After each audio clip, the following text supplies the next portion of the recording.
মই এটা সিম্পল উদাহৰণ আপোনালোকক দেখালো। আমাৰ লিডাৰ বিলাক বাহিৰত ফুৰিবলৈ যায়, অষ্ট্ৰেলিয়া যায়, ডুবাই যায়, বেংকক যায়, কিন্তু বাহিৰত যেতিয়া মিউনিচিপাল কৰ্পোৰেশ্যনৰ লেবাৰে কাম কৰে, বাহিৰত লেবাৰক গাম বুট দিয়া হয়, ড্ৰেছ দিয়া হয়, মাস্ক দিয়া হয়, গ্লোভছ দিয়া হয়, হাইজিন মেইনটেইন কৰিবৰ কাৰণে ব্যৱস্থা দিয়া হয়। মই এইকাৰণে এই কথাটো কৈছো, আমি কবহে পাৰো, আমি পাৱাৰত নাই।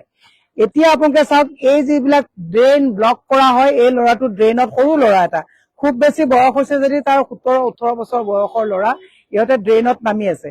মই তেওঁলোকক সুধিলো যে তোমালোকক হাইজিন মেইনটেইনৰ কাৰণে GMCয়ে কিবা দিয়ে নেকি? এইবিলাক আমাৰ সম্পদ, ইহঁতে যদি ভালকে ড্ৰেইন চাফা নকৰে তেতিয়াহ'লে আমি এই ব্যৱস্থাখিনি আমি পাব নোৱাৰো। কিন্তু এই ল'ৰাটো চাওক আপুনি, আমি কৰবাত অকমান হাতত লেতেৰা লাগিলে প্ৰত্যেকৰে এই GMC যিবিলাক মেয়ৰ চেয়ৰ আছে, এওঁলোকে গাড়ীত চেনিটাইজাৰ থাকে বেমাৰ লাগে বুলি। এই ল'ৰা ছোৱালী বিলাকক আপুনি চাওক, উদংগাৰে তাত তেনেকে নামি আছে। GMCৰ দায়িত্বটো হ'ব লাগে যে GMCৰ যিসকল লেবাৰ আছে, শ্ৰমিক আছে, এওঁলোকে যাতে হাইজিন আমি প্ৰভাইড কৰিব পাৰো।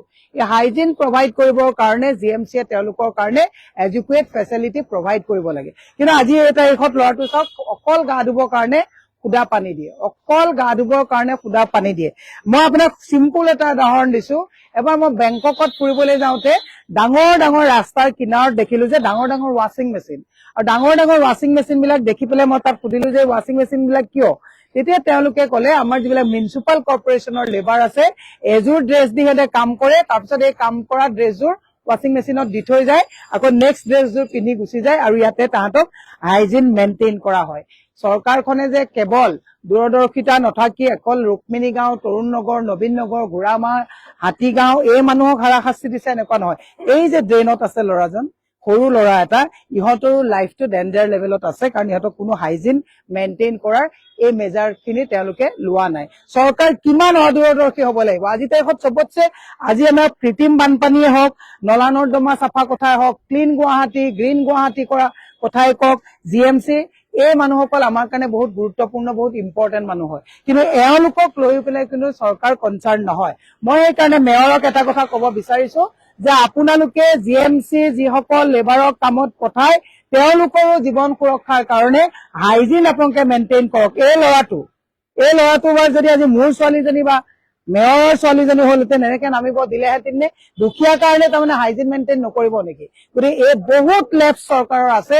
চৰকাৰে যেতিয়ালৈকে আন্তৰিকতাৰে কাম নকৰিব, ব্লকেজ খুলি আছে, যিবিলাকৰ কাৰণে পানীৰ অভাৰফ্ল'টো হৈ যায়, ব্লকেজ এতিয়া খুলি আছে। মই সেইকাৰণে দীঘলীয়া নকৰি এটা কথা কৈছো, চৰকাৰে হাল এৰি খেল খেলিছে। চৰকাৰে কোনো হাইজিন যিটো মেজাৰ ল'ব লাগে, এই যিখিনি তেওঁলোকৰ কাৰণে ল'ব লাগে, একো বেছি ব্যৱস্থা নাই।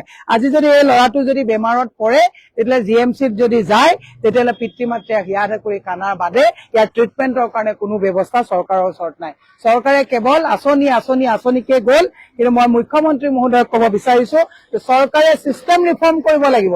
চৰকাৰে চিষ্টেম ৰিফৰ্ম কৰি যাক আমাক য'ত প্ৰয়োজন হয়, তেওঁলোকৰ কাৰণে যাতে আমি এডুকুৱেট ফেচিলিটি প্ৰভাইড কৰিব পাৰো, কাৰণ তেওঁলোকে আমাক এটা ভাল জীৱন দিবৰ কাৰণে নিজৰ জীৱনটো বোকাত নমাই, ড্ৰেইনত নমাই, নিজৰ জীৱনটো আজি তাৰিখত কেনেকুৱা এটা বিষাক্ত লাইফলৈ লৈ গৈছে, এই কথাটো অনুধাৱন কৰাৰ উচিত। মই সেইকাৰণে ৰাইজক কৈছো, ৰাইজ যেতিয়ালৈকে সজাগ নহব, চৰকাৰ কেতিয়াও ভাল চৰকাৰ আমি পাব নোৱাৰো।